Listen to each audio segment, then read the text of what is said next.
Hello there, it's been a while, but welcome to the first Oration of 2017. It is on the Manchester terrorist bombing. We're not sure if it is a terrorist bombing, but it is being treated as such.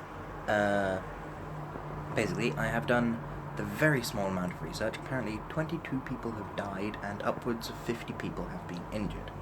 Now, let me be controversial for a moment. It's sad that these people have died, other people have been injured, and especially sad for those who actually know them. And the bombing, as I said, is being treated as a terrorist incident, though we aren't sure it is, and it is the largest terrorist incident on UK soil that I can think of for quite some time, which is worrying. However, according to ecology.com, 151,600 people roughly die every single day. And it seems unfair for us to mourn these 22 people more than the other 151,578 people who I'd assume died yesterday. Just because they were murdered in a flashy way.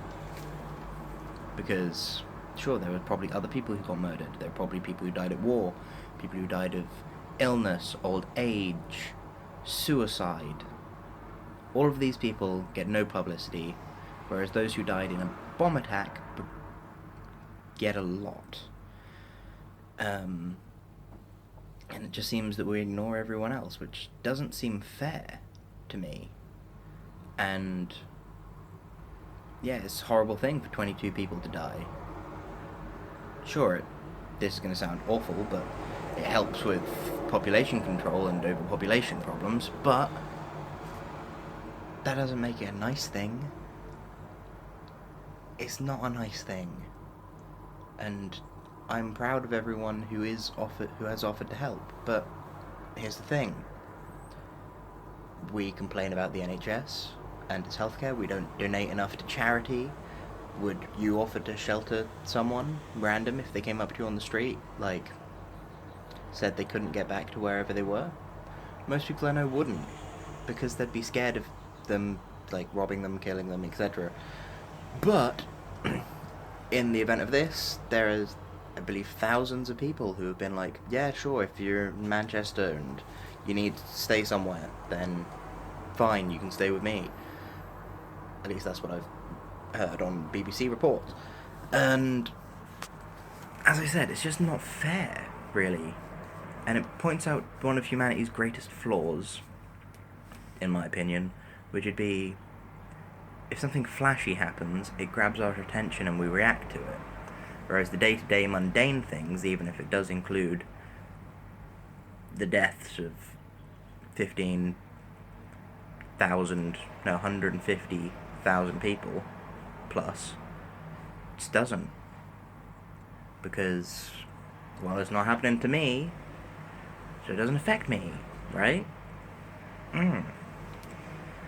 That's the way I see it, because no offense to anyone who's got someone like a parent, grandparent who's recently died of old age. I don't know them. I have no right to mourn for them because I don't know them. I mean, yes, it's probably very sad for you. My condolences, random person. But I don't feel sad personally that they have perished because I didn't know they existed in the first place. Whereas, if my grandparents were to die, I would be mortified. And so, it's probably not going to sound very good of me to say this. As far as I'm aware, I don't know anyone who was in Manchester at the time. So far, I can't find it within myself to be mournful, sad, etc. of the fact that those 22 people have died and 50 plus people were injured. Because I just was unaware they existed. As it is, I have no idea who they are. And yeah, I have bigger fish to fry. Specifically, the other 151,578 people who probably also died. Because I don't know them either, but I know some people who are in bad places, so I will focus on those people so then they don't end up joining the ranks of the dead. Be those bad places physical illness, mental illness, poverty, etc. Because as a human being, I'm unable to see the entire world. I'm not a global scale thing. I struggle enough to deal with all the people that I know, so I can't really deal with the ones that I don't. So, yeah, it saddens me that an event like this would happen, more so than the fact that it has happened to real people. There's a lot that can be said about this, and I haven't done enough research to talk more about it, such as there's some person, can't remember who claimed that China didn't exist because I've never been there.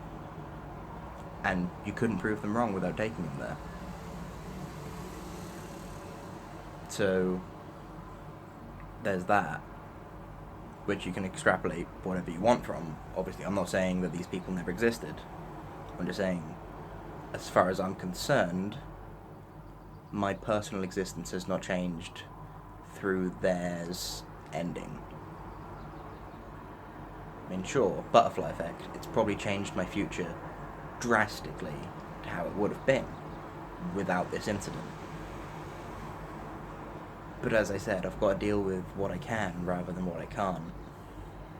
But I would like to thank everyone for offering help to the random people. But I just feel like we should do it all the time rather than only in flashy moments of terrorist crises. Because if we aren't good at our worst, then do we deserve to see what we're like at our best? Something along those lines. Anyway, thank you for listening to my extremely controversial note of thought on this topic. And yeah, sorry orations haven't been around much.